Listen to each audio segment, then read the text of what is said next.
नमो आयर्याणं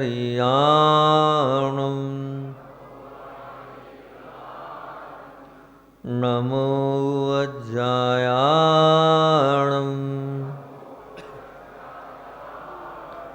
नमो लोये सव्वसाहुणं नमो अरिहन्ताणं नमो सिद्धाणं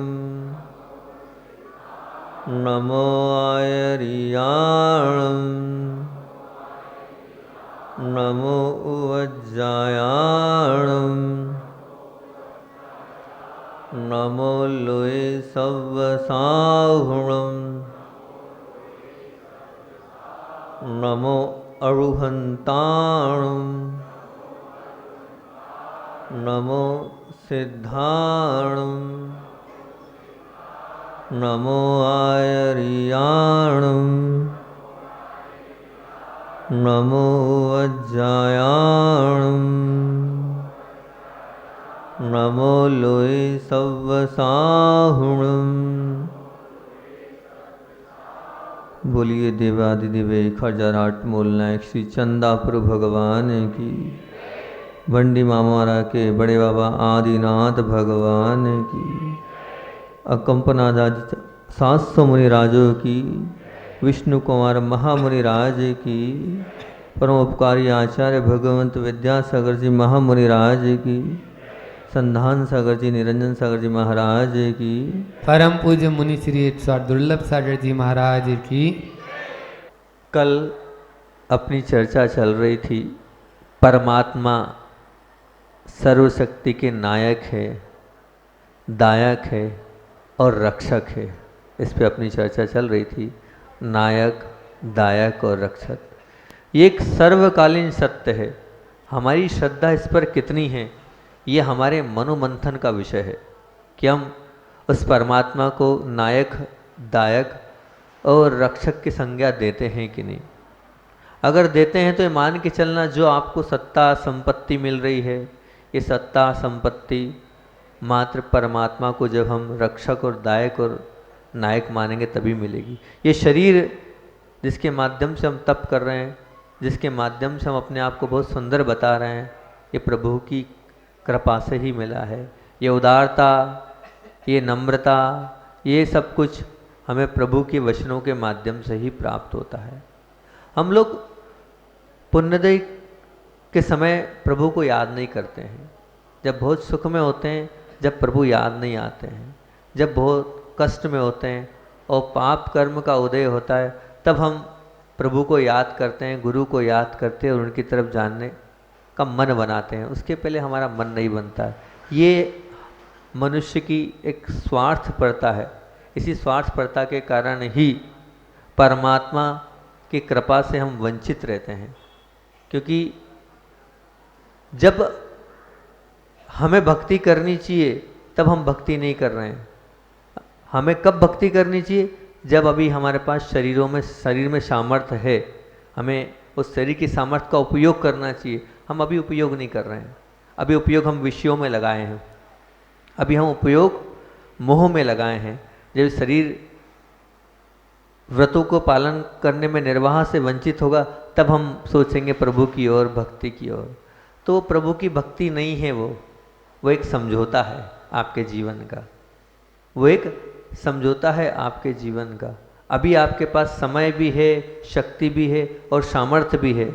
आप अभी इस वक्त प्रभु की भक्ति करते हैं तो उसका एक महत्व अलग ही होगा। मैं एक महाभारत के एक कथानक पर आपकी दृष्टि ले जाता हूँ, जहाँ पर ये बातें अपनी स्पष्ट होगी। महाभारत का वो कथानक है, श्री कृष्ण भी एक नायक हैं, दायक भी हैं और रक्षक भी हैं उस महाभारत के पात्रों में। उनका बहुत महत्व है। श्री कृष्ण जी लेटे हैं, नींद लगी हुई है और एक पक्ष दुर्योधन का है तो एक पक्ष अर्जुन का है। दुर्योधन के मन में विचार आया, क्यों ना मैं श्री कृष्ण की शरण में जाऊं। और उनसे अपनी अनुनय विनय करूं तो उन पांडवों से मैं जीत सकता हूं। तो वहीं पांडवों में अर्जुन के मन में भी आया कि मैं अपने तात के पास जाऊं और उनसे अपने जीत के लिए अपनी तरफ हमारे सपोर्ट के लिए पांचों भाइयों के साथ खड़े हों, ये निवेदन करने पहुंचूं। दुर्योधन पहुंचे और वो जाकर सिर पे बैठ गए। दुर्योधन पहुंचे और वो जाकर कहाँ बैठे? सिर पर बैठ गए कि भी नींद लगी है, जैसे ही नींद खुलेगी अपन चर्चा कर लेंगे। अर्जुन भी पहुंचे, बाजू में स्थान खाली था, वहीं बैठ जाते, एक तरफ दुर्योधन और एक तरफ अर्जुन, दोनों एक ही कार्य के लिए गए थे। लेकिन वो वहाँ नहीं बैठे, वो कहाँ बैठे? चरणों में जाके बैठे, चरणों में जाके अनुनय विनय कर रहे हैं। मैं आपसे पूछता हूँ, आप दुर्योधन है कि अर्जुन है? आप दुर्योधन है कि अर्जुन है? आप भी अपने बड़ों के पास जाते हैं, चाहे माता पिता हो चाहे गुरु हो, उनसे ऐसी बात करते हैं कि ऐसी बात करते हैं? आप उनसे भी कुछ ना कुछ अपेक्षा, जैसे कृष्ण के पास दोनों अपेक्षा लेके गए हैं, दोनों की अपेक्षाएं वो मांग कर रहे हैं। तो आपके जीवन में भी तो ये प्रकरण घटित होता होगा, आप भी तो जाते होंगे माता पिता के पास, गुरु के पास, अपने बड़ों के पास, जहाँ भी जाते होंगे तो ऐसे रहते हैं कि ऐसे रहते हैं? विचार करना, आप खुद अपने आप को विचार कर लो कि मैं दुर्योधन हूँ कि अर्जुन हूँ। हुआ नींद खुली कृष्ण जी की, नींद खुलते ही सबसे पहले दृष्टि कहाँ गई? चरणों पे, माथे पे नहीं गई, चरणों पे गई। चरणों पे जैसे ही दृष्टि पहुंची और कृष्ण ने कहा, हाँ अर्जुन कैसे आना हुआ? तो उतने में दुर्योधन आक्रोशित हो गए, मैं पहले आया था, आप पहले मेरी बात सुनो। क्या बोला? मैं पहले आया था, आप मेरी बात सुनो। कृष्ण जी मुस्कुराए और उन्होंने कहा, हाँ हाँ आप पहले बोल दो, क्या चाहते हैं आप, क्या मांग है आपकी, बाद में कृष्ण आप बोलना। दुर्योधन ने कहा, आप कितना ही प्रयास कर लो हमारी संधि तो नहीं होगी, हम लोग एक नहीं हो सकते हैं। अब हम युद्ध तो करेंगे और युद्ध का बिगुल बज चुका है। आपके चरणों में मैं निवेदन करने आया हूँ कि आप मेरे पास मेरे साथ हो जाओ। तो कृष्ण जी ने अर्जुन से पूछा, अर्जुन तुम क्या चाहते हो? बोले, जिस भाव को लेके बड़े भ्राता आए हैं वही भाव को लेके मैं भी आया हूँ। मैं चाहता हूँ आपकी सन्निधि, आपका आशीर्वाद और आपको अपने पास रखना चाहता हूँ। कृष्ण जी चिंतित, मुझे किसी से द्वेष नहीं और मुझे किसी से राग नहीं, परंतु दोनों एक साथ आए, मेरी नज़र में तो एक साथ आए, पर दृष्टि कृष्ण पर दृष्टि अर्जुन पर मेरी पड़ी है। तो अर्जुन को महत्व देना चाहिए कि अब दुर्योधन को? विडंबना में फंस गए कृष्ण जी। अंदर ही अंदर उन्होंने सोचा, ठीक है, मेरे दरबार में जो आता है कोई खाली हाथ नहीं जाता है, मेरे दरबार में जो भी आता है खाली हाथ नहीं जाता है। आप दोनों आए हैं, मैं दोनों को ऑप्शन देता हूँ। मेरा पूरा पुण्य एक तरफ और मैं एक तरफ, मतलब पुण्य, मतलब पुण्य से क्या तात्पर्य? मतलब मेरी जितनी सेना है, दल बल है, मेरे जितने राजा हैं, सब एक तरफ और मैं अकेला एक तरफ। बोलो दुर्योधन तुम्हें क्या चाहिए? सबको मालूम है उसने क्या मांगा दुर्योधन ने। उन्होंने कहा, आप तो पूरी सेना को दे दो और सब कुछ दे दो। तो अर्जुन से पूछा, अर्जुन तुम्हें विकल्प तो नहीं है, इसमें भी बंटवारा कर सकते हैं, आप चाहो तो आधा आधा कर सकते हैं। नहीं नहीं, मुझे सेना नहीं चाहिए, मुझे तो आप चाहिए, मुझे तो आपसे मतलब है, मात्र आप ही हमारे पूज्य हैं। और उन्होंने बहुत सहर्ष भाव से, बहुत भक्ति भाव से कृष्ण जी को स्वीकार किया। अर्थात क्या हुआ? एक व्यक्ति था उसने पुण्य को स्वीकार किया और एक व्यक्तित्व था उसने धर्म को स्वीकार किया, क्योंकि वो अपने कृष्ण जी को अपना गुरु मानते थे, कृष्ण जी को अपना बड़ा मानते थे, कृष्ण जी को अपना सब कुछ मानते थे। इसलिए उन्होंने किसको स्वीकार किया? कृष्ण जी को स्वीकार किया। और ये बात महाभारत की नहीं है, ये प्रकरण आज भी हो रहा है। आप लोगों के साथ भी ऐसा सब कुछ हो रहा है, आपके साथ भी ऐसी परिस्थिति आती है। अब आप उस वक्त धर्म को स्वीकार करते हो कि पुण्य को स्वीकार करते हो? आप अपने आप से पूछना। बहुत बार ऐसी स्थिति आपके जीवन में बनती है। जैसे मान लो बाहर नौकरी करने जाना है, करोड़ों का पैकेज है, लेकिन ना वहाँ माता पिता है, ना वहाँ वृद्ध वृद्धों की सेवा है, ना वहाँ गुरु है, ना वहाँ मंदिर है, पर क्या है, पुण्य है।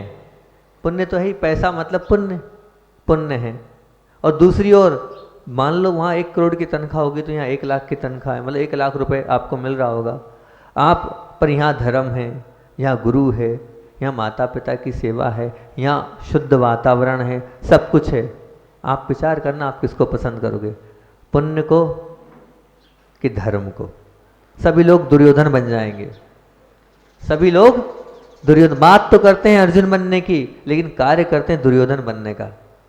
कोई भी नहीं कहेगा कि मुझे 1 लाख चाहिए, सब कहेंगे मुझे 1 करोड़ चाहिए। छूट जाए धर्म, छूट जाए भगवान, छूट जाए मंदिर, छूट जाए गुरु, छूट जाए शुद्ध अच्छा वातावरण, सब छूट जाए, पर पुण्य के पीछे भागोगे आप, धर्म के पीछे नहीं भागोगे। एक बहुत अच्छी बात याद आ गई, पहले वो रख देता हूँ बीच में मैं। अभी विदिशा आए हम लोग, तो विदिशा में प्रवेश किया, मंदिर बन रहा है वहाँ, मंदिर का पूरा अवलोकन किया, देखा। देखने के बाद वो जो कार्य करा रहे थे, एक राजीव जी इंजीनियर हैं जो उस कार्य को पूरा देख रहे हैं। तो राजीव जी आ नहीं पाए। हम जब वहाँ पहुँचे किला, वहाँ पर स्टेशन मंदिर, वो वहाँ पर हमारे पास आए, बोले महाराज जी आपने पूरा मंदिर देख लिया? मैंने कहा हाँ हाँ बहुत अच्छा है, अच्छा कार्य, मेहनत कर रहे हो, बहुत अच्छी बात है। उन्होंने कहा महाराज जी 2-3-4 मिनट का समय चाहता हूँ। मैंने कहा प्रवचन में जाना है, अभी कैसे समय? नहीं महाराज जी, पर्सनल मेरा खुद का काम है, मेरे जीवन से संबंधित कार्य है। मैंने कहा मंदिर अच्छा बने? नहीं, मंदिर से संबंधित कुछ नहीं है, कमेटी से संबंधित कुछ नहीं है, मेरे खुद के जीवन में मैं बहुत बड़ी उलझन में हूँ, रात भर से नहीं सोया हूँ। अच्छा, मैं रात भर से नहीं सोया हूँ, मैं एक प्रश्न का उत्तर आपसे चाहता हूँ और कुछ नहीं, मेरे खुद के जीवन के संबंधित 2 प्रश्न हैं। मैंने कहा ठीक है कोई बात नहीं, अभी नहीं। मैंने कहा प्रवचन के बाद अपन मिलते हैं। प्रवचन के बाद वो आए और अपनी चर्चा तो उन्होंने पहले कर ली मंदिर की, जो भी उनको करना थी। फिर उन्होंने अलग से मुझे 5 मिनट सबको उठाकर अलग से मैं गया हूँ। मैंने कहा हाँ बोलो क्या हुआ? तो उन्होंने कहा महाराज जी मैं एक बहुत बड़ी ऐसी परिस्थिति में फंसा हूँ कि मैं निर्णय नहीं ले पा रहा हूँ। मैं यहाँ नौकरी करता हूँ, प्रोफेसर हूँ, मंदिर की सेवा तो कर रहा हूँ और मंदिर बन भी रहा है, प्रोफेसर हूँ, और यहाँ अब वो याद नहीं आ रहा मेरे को रेशो, यहाँ मेरी इतनी तनख्वाह है और मैं वहाँ जाना चाहता हूँ, वहाँ से मुझे साल भर से ऑफर रहेगा। कोरोना काल में छूट गया, अब वापस से वो कॉलेज चालू हो रहा है। वो काफ़ी दूर था जहाँ कॉलेज था, लेकिन इससे बहुत ज़्यादा तनख्वाह थी, पर वहाँ जाता हूँ तो ना धर्म है, और धर्म तो ठीक है मैं कर लूँगा 30-40 किलोमीटर जितनी भी दूर मंदिर चला भी जाऊँगा, लेकिन माता पिता की सेवा नहीं हो पाएगी और मेरे माता पिता छूट रहे हैं। अब मैं किसको महत्व दूँ? मेरे माता पिता ज़्यादा 2-4-5 साल के, माता पिता को महत्व दूँ, धर्म को महत्व दूँ कि पैसे को महत्व दूँ? मैंने रेशो देखा, काफ़ी ज़्यादा रेशो था, यहाँ बहुत कम मिल रहे हैं और वहाँ बहुत ज़्यादा मिल रहे हैं। मैंने मन में विचार किया अब मैं क्या इस व्यक्तित्व को जवाब दूँ। मैंने सोचा पहले सामने वाले का मन लिया जाए कि सामने वाले का क्या मन है, सामने वाला क्या विचार कर रहा है। तो मैंने उनसे पूछा, मैंने कहा आपको क्या लगता है वहाँ आपका धर्म तो छूट रहा है, धर्म से बढ़कर होती है माता पिता की सेवा, माता पिता की सेवा भी छूट रही है, तो आपको माता पिता की सेवा में ज़्यादा समर्पण है? बोले महाराज जी वही तो मैं कह रहा हूँ, मेरे मन में बिल्कुल भी भाव नहीं कि मैं मेरे माता पिता को छोड़ के जाऊँ। पैसे का महत्व नहीं है, माता पिता की सेवा का महत्व है। इस वृद्ध अवस्था में उनको यहाँ छोड़ के जाऊँगा, ये ठीक मुझे बिल्कुल भी नहीं लग रहा है। अब बताइए, लेकिन एक तरफ पैसा है और एक तरफ माता पिता की सेवा है, धर्म है। तो जब मैंने कहा जब सामने वाले के विचार ही उच्च हैं तो अपन उसका ही समर्थन करो ना। मैंने दोनों हाथ से आशीर्वाद दे कि आप माता पिता की सेवा करो, क्योंकि वही सच्चा धर्म है, वही तो सब कुछ है। जिन्होंने आपको पाला पोसा है, जिनने आपको बड़ा किया है, आप उनको उस बुढ़ापे में आप लाठी हो उनकी और आप छोड़ के चले जाओगे तो क्या होगा? मैंने कहा आप सच्चे अर्जुन बनो। जिस प्रकार उस महाभारत काल में उसने अपने गुरु को, अपने धर्म को स्वीकार किया था और पुण्य को ठुकराया था, तो मैंने कहा राजीव जी आप पुण्य को ठुकराओ और धर्म को अपनाओ। ये आप धर्म को अपना दो, मेरा पूरा आशीर्वाद है। तो ऐसे लोग भी हैं, ऐसा नहीं कि महाभारत काल में अर्जुन हुए हैं, इस काल में भी अर्जुन हैं। तो राजीव जी ने अर्जुन की भूमिका निभाई है। आप मिल लेना, पता कर लेना विदिशा का पूरे मंदिर का कौन काम करा रहा है, कौन राजीव जी प्रोफेसर हैं, एकदम सत्य घटना आपके सामने में रख रहा हूँ। दुर्योधन और कृष्ण, मैं ये इसलिए कह रहा हूँ क्योंकि दुर्योधन जब गया था, यूँ कोई कृष्ण जी का भक्त नहीं था वो, ना ही कृष्ण जी से उसको मतलब था। लेकिन कब गया था वो, बताओ कब गया था? मजबूरी में गया था। ऐसे आप भी अगर भगवान के पास मजबूरी में जा रहे हैं तो आप क्या हैं बताओ ना? दुर्योधन हैं। क्या हैं? दुर्योधन हैं। और दुर्योधन ने क्या पकड़ा? पुण्य पकड़ा। और किसको? धर्म को छोड़ा। और अर्जुन ने क्या पकड़ा? धर्म को पकड़ा, गुरु को पकड़ा, और किसको छोड़ा? पुण्य को छोड़ा। बताओ, पुण्य को पकड़ने वाला जीता कि धर्म को पकड़ने वाला जीता? बताओ। धर्म को पकड़ने वाला जीता है। और जिसने धर्म को पकड़ लिया, कल अपनी डोर और खोट की बात चल रही थी ना, कि जिसने किसके पर?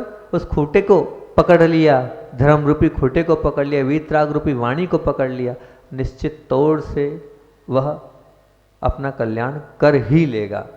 क्योंकि परमात्मा सर्वशक्ति नायक हैं, दायक हैं और रक्षक हैं। जब तक हमारी सोच उस ओर नहीं होगी, हम वैसे नहीं बन पाएंगे। इस सत्य पर हमारी श्रद्धा नहीं है, इसलिए हम क्या है, जो विज्ञान के पास केवल क्या है, हम विज्ञान के भक्त हैं। विज्ञान के पास प्रयोग है, लेकिन धर्म के पास योग है। क्या हुआ मतलब प्रयोग और योग? प्रयोग और योग से तात्पर्य ये है कि विज्ञान सिर्फ प्रयोग करके बता सकता है, लेकिन धर्म आपके मन, वचन, काय को, योग को बदलने की ताकत रखता है।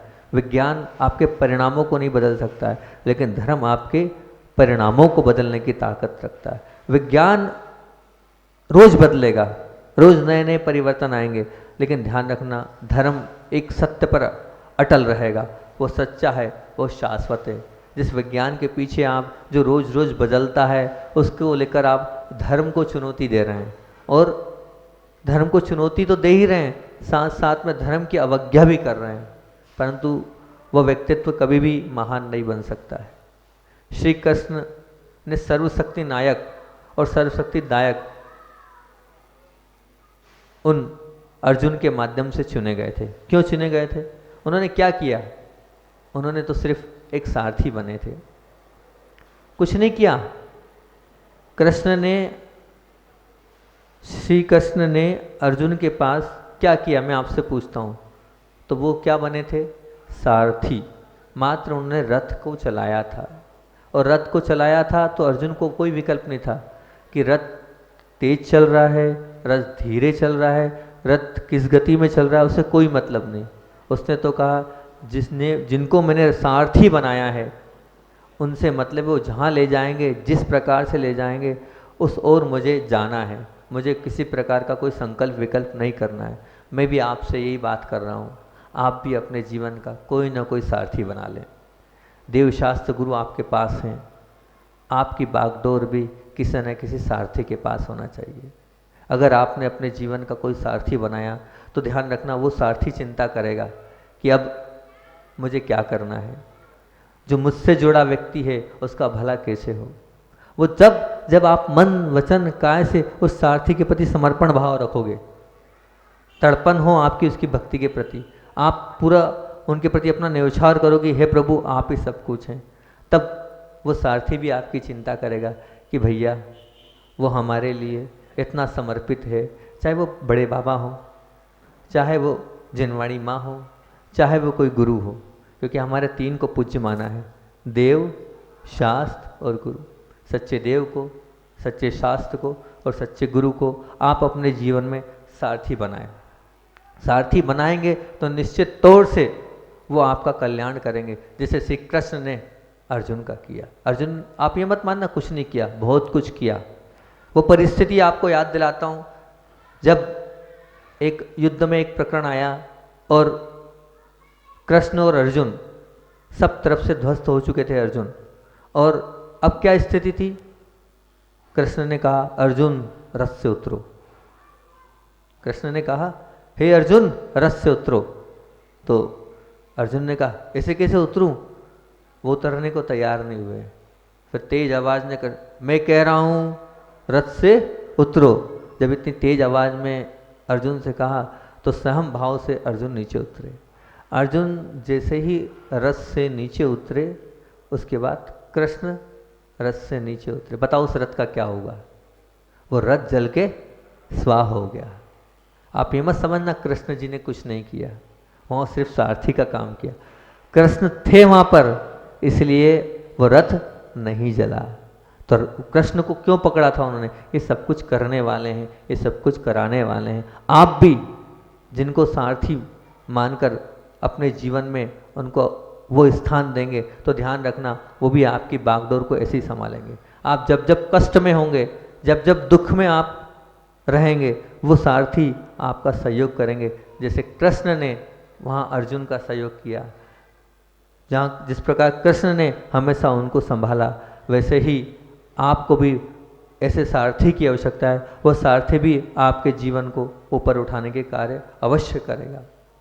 महाभारत के 3-4 मिनट है, वो महाभारत के कुछ पात्र हैं जिनके कुछ संदेश हैं। आज महाभारत पे चर्चा चल रही है तो मैं उन संदेशों को भी आपके सामने रखता हूँ। मुख्य पात्र में है अर्जुन। अर्जुन ने यही संदेश दिया जो अभी हाल में बार बार कर रहा हूँ। क्या संदेश दिया? उन्होंने ये संदेश दिया कि अपने जीवन में किसी न किसी को सारथी अवश्य बनाना। अपने जीवन में किसी न किसी को सारथी अवश्य बनाना। जिसके जीवन का सारथी होता है वो निश्चित तौर से अपने मंजिल पर पहुंच जाता है। कहते हैं ना कि वो डोर किसी के हाथ में दे देना, बस उसके अनुसार चलते जाना, जीवन का कल्याण हो जाएगा। तो ऐसे भी अर्जुन ने महाभारत के इस पूरे महाभारत का सार रूप में अंतिम में यही कहा था कि किसी को सारथी अवश्य बनाना। युधिष्ठिर का क्या संदेश था? तो युधिष्ठिर का अंतिम संदेश था कभी भी व्यसन नहीं करना, व्यसनों से दूर रहना। कभी भी जुआ आदि ऐसे व्यसन में कोई आगे रह के बुलाए तो भी मत उलझना, मन मार कर, मन संकोच कर बैठ जाना, पर कभी व्यसन की ओर अपने आप को मत ले जाना, अन्यथा अनर्थ हो जाएगा। वही तो व्यसन था जिसके कारण उस महाभारत की रचना हुई। दुर्योधन का क्या संदेश था? तो दुर्योधन का संदेश था कि जीवन के अंतिम समय तक एक बात ध्यान रखना, अहंकार से दूर रहना। काय से दूर रहना? अहंकार से। आखिर दुर्योधन का अंत का कारण क्या हुआ? वो अहंकार ही तो था। उस अहंकार के चक्कर में दुर्योधन का सर्वनाश हुआ। तो दुर्योधन ने संदेश दिया अपने जीवन में अहंकार को अहमियत मत देना, अहंकार को स्थान मत देना, हमेशा विनम्र वृत्ति रखना, हमेशा अच्छे परिणाम करना। कंस ने क्या संदेश दिया? तो कंस ने कहा कि हमेशा कितनी भी कठोर परिस्थिति हो, कितनी भी कैसी भी स्थिति हो, हमेशा दान करना, दान से पीछे मत हटना। अपने जीवन में दान को अवश्य महत्व देना। जो व्यक्ति दान देता है उसका अपने आप भला होता चला जाता है। छोटी मात्रा में देना, पर दान करना मत भूलना। समय अपना हो रहा है, दान पैसे एक बहुत अच्छी चीज़ याद आ गई, उसको सुनाकर अपनी बात अंत कर देता हूँ। उसमें आचार्य का संस्मरण भी आ जाएगा तो 2-3-4 मिनट अपने बढ़ जाएंगे, क्योंकि वो आचार्य से जुड़ी हुई घटना आएगी। एक महाराज जी के मुख से मैंने सुनी थी प्रवचन में, मैं आपको सुना देता हूँ। पूज्य विनम्र सागर जी के मुख से सुनी थी मैंने बीना बारा में। दान का प्रकरण चल रहा है और दान की बात चल रही है तो आचार्य जी का संस्मरण भी हो जाएगा। बात उस समय की है, अमरकंटक की स्थापना हो रही थी। जब अमरकंटक बन रहा था उस समय सभी लोग थे, शायद प्रमाण सागर जी आदि महाराज थे, और उस ठंड में वहाँ पर आचार्य उस टेम्परेचर में, जब कोई इतनी ठंड थी, अभी मतलब चातुर्मास में इतनी ठंड होती है तो आप सोचो उस समय कितनी ठंड होगी। उस ठंड में पूज्य गुरुदेव वहाँ पर थे, वहाँ पर गुरुदेव विराजमान थे। उस समय एक जबलपुर के एक श्रावक आए। वो श्रावक इसलिए आए थे, वो अपने कष्टों से परेशान थे। वो इतने तकलीफ में थे कि हजारों लाखों का कर्जा था और कुछ पैसे 2 या 3 या 5 हज़ार रुपये, संख्या मुझे याद नहीं है अच्छे से, उतने पैसे अपने जेब में लेके आए थे। 2-3 लड़कियां थी, बहुत सारी जिम्मेदारियां थी। तो उन्होंने सोचा एक काम करता हूँ, अब मैं अपनी जिम्मेदारियों का निर्वाह नहीं कर पाऊँगा और जो कर्जा है वो मैं नहीं दे पाऊँगा, तो कुछ अच्छा काम कर लूँ। इस ब्रह्मांड के सबसे अच्छे व्यक्तित्व हैं आचार्य विद्यासागर जी महामुनिराज। उनके दर्शन करता हूँ और वहीं पर जो है एक कहना चाहिए एक पहाड़ है, उस पहाड़ से अपने जीवन लीला को समाप्त कर लूँगा, पर कुछ अच्छा करके जाऊँ। आत्महत्या के विचार मन में लेकर वो भाई साहब जबलपुर से अमरकंटक में आए और अमरकंटक में आने के बाद अपने भावों को आचार्य भगवान के दर्शन किए। अब आखिरी बार देवशास्त्र गुरु के दर्शन कर रहा हूँ, मैं अपने जीवन से हार चुका हूँ, आगे कुछ प्राप्त नहीं होगा। और इस प्रकार से भावों के साथ नमन किया। और योग संयोग की बात है कि किन्हीं महाराज से उनकी बातचीत हो गई। तो बातचीत में उनकी दुखती नस पर महाराज जी ने हाथ रख दिया। तो उन्होंने अपनी पूरी जीवन गाथा बता दी, इतना इतना कर्जा है, 2-3 लड़कियां हैं, सब कुछ है, मैं वहाँ जाता हूँ तो सब चला जाएगा, इसका एक ही उपाय मैंने सोचा है, बस गुरु जी के दर्शन के भाव थे, बहुत श्रद्धा रखता हूँ आचार्य श्री पर, अब मेरे मरने के भाव है। आचार्य श्री मतलब महाराज जी आपको भी मैं नमोस्तु करता हूँ। आचार्य श्री को तो कोई बता नहीं पाएगा, वहाँ तक कोई पहुँच नहीं पाएगा। महाराज ने उसको बहुत मोटिवेट किया, देखो भैया ये मनुष्य पर्याय मिली है, इसको सार्थक करो, इस प्रकार से नहीं करना चाहिए। बोले नहीं, हम आपको आचार्य श्री के पास लेके चलते हैं और आचार्य श्री से आशीर्वाद दिलवाएंगे, आप लेकिन ये विचार नहीं करो अभी, कम से कम जब तक हम आचार्य श्री से चर्चा नहीं करते हैं तब तक आपको विचार नहीं करना है। बोले महाराज जी मैं क्या करूँगा जी, वापस जाके भी क्या करूँगा मैं, मेरा कुछ नहीं होना है, मैं इतनी तकलीफ़ में हूँ कि उन तकलीफ़ों से बिना आत्महत्या के नहीं निकल सकता हूँ। महाराज जी बोले ठीक है अभी तो रुको, शाम तक रुको, तुम एक दिन बाद मर जाना, आज की जगह कल मर जाना, एक दिन हमारे लिए रुक जाओ। ठीक है महाराज जी कोई बात नहीं। संयोग की बात थी कि आचार्य श्री अकेले बैठे थे, महाराज जी पहुँचे होंगे और महाराज जी ने चर्चा कर ली और महाराज जी ने कहा आचार्य श्री एक ऐसा सदस्य बता देना, मैं जबलपुर का श्रावक हूँ और आशीर्वाद लेके तुम जाओ, निश्चित सब कुछ अच्छा होता चला जाएगा, फिर कुछ अच्छा नहीं हो तो आ जाना गुरुदेव के चरणों में। गुरुदेव की वाणी है, दान करो तुम्हारा सब भला होगा, तुम्हारे पूरे कर्जे भी उतर जाएंगे और तुम्हारे जो जो कष्ट हैं बाधाएं वो सब दूर हो जाएगी। बोले ठीक है। पत्नी अलग परेशान करती है, बच्चे अलग परेशान करते हैं, पर आचार्य भगवान ने कहा है दान करो। उसमें से उसने अगले दिन 1100 की एक शिला अमरकंटक में लिखा दी। जब वो अमरकंटक बन रहा था उस समय की बात है, शुरुआत में 20-22 साल 25 साल पुरानी बात, और उन्होंने वहाँ 1100 की शिला लिखाई, आचार्य श्री को नमोस्तु किया। और आचार्य श्री को एक बात तो याद रहती है, उन्होंने बोला जबलपुर का श्रावक हूँ आचार्य श्री जी, अपने खून पसीने की कमाई के 1100 रुपये मैंने दान किया। आचार्य श्री ने उसको बहुत अच्छे से आशीर्वाद दिया, बहुत अच्छे से आशीर्वाद दिया। वो श्रावक गया, गुरुदेव का आशीर्वाद मिला, उसके सब संकट टल गए।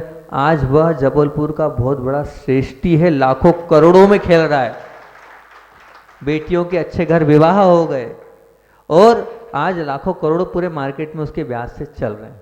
सोचो, पूज्य गुरुदेव ने इतनी सी बात करी थी, आत्महत्या मत करो, क्या करो, दान करो, दान करो, मेरे आशीर्वाद से कुछ नहीं होगा, तुम दान इसलिए करो कि तुम्हारा पुण्य बढ़ेगा, और जब तुम्हारा पुण्य बढ़ेगा तो अपने आप तुम्हारा रास्ता निकलते जाएगा और सब कुछ होता चला जाएगा। भले वो 1100 को दान था उसका, लेकिन ध्यान रखना, मतलब उसके पास था क्या, उसमें से भी उसने सब कुछ समर्पित कर दिया। तो ये मान के चलना उसका बहुत बड़ा दान था। क्यों दान था? अब आपके पास करोड़ों या लाखों है, उसमें से आपने 11,000 दे दिए, उस दान का कोई महत्व नहीं है। उसके पास सब कुछ वही था, 2-3 हज़ार जितने भी थे, उसमें से उसने किराए के पैसे बचाए, खाने खर्चे के बचाए, पूरे दान कर दिए, सब कुछ दे दिया। तो वो दान का ज़्यादा महत्व है ना, जिसने सब कुछ समर्पित कर दिया, उस दान का ज़्यादा महत्व है। तो पूज्य गुरुदेव की वाणी हमेशा फलती है। उन्होंने कह दिया दान करो तुम्हारा भला हो जाएगा, उस व्यक्ति का भला होता चला गया। बोले आचार्य भगवंत विद्यासागर जी महामुनि राज की जय।